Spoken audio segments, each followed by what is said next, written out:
All right, conflict in the West. Now, I'm talking about the West. I'm not talking about what we think of as the far West in America today. I'm thinking about Indiana, Ohio, Illinois, Wisconsin. The British continue to give the Native Americans weapons and continue to encourage them to attack um, Americans on the frontier in the West. The British are doing this because they believe that continual attacks on the frontier will weaken the United States and help keeping them the strongest power in North America. It's not because they want to help the Native Americans or anything like that.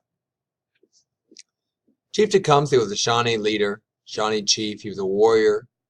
Um, his brother was considered a prophet and a great leader in the Shawnee history. He was brave and determined. He really had one goal in life, which that was to unite all the Native American tribes in the eastern part of North America, to form a bond, to form an alliance that could hold off the continual attacks and continual advancement of the American settlers.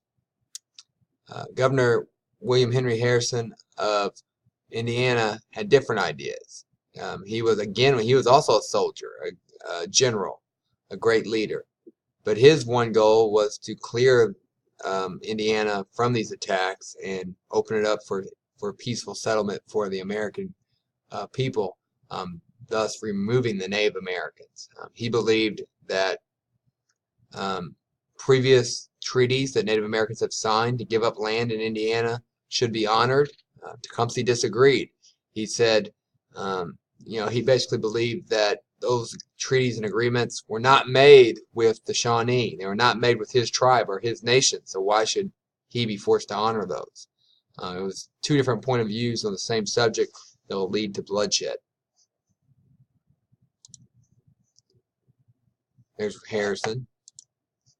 They actually had a meeting, Tecumseh and Harrison meet to discuss the matter, but they could not find any common ground or compromise. At this point, it was the time for battle.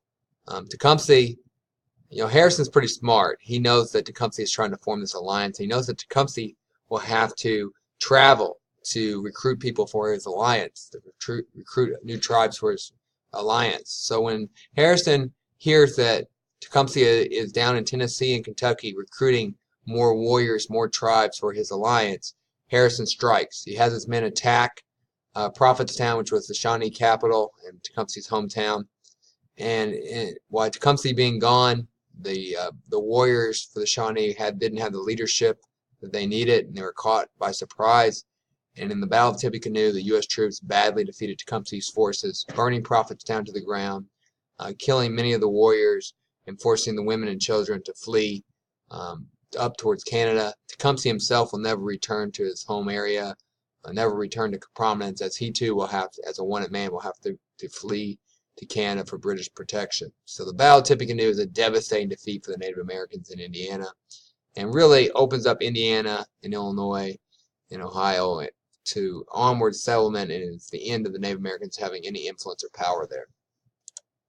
There's Tippecanoe County in Indiana, north central west Indiana.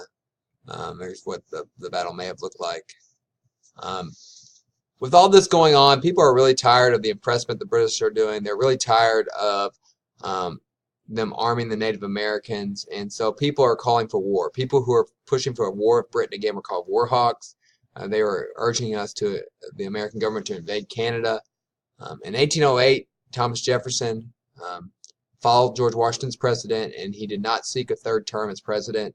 His right-hand man, James Madison, will take over in the winter of 1809 after winning the election of 1808. And under Madison's leadership, Congress will approve war, and this will begin our second conflict with Britain, the War of 1812.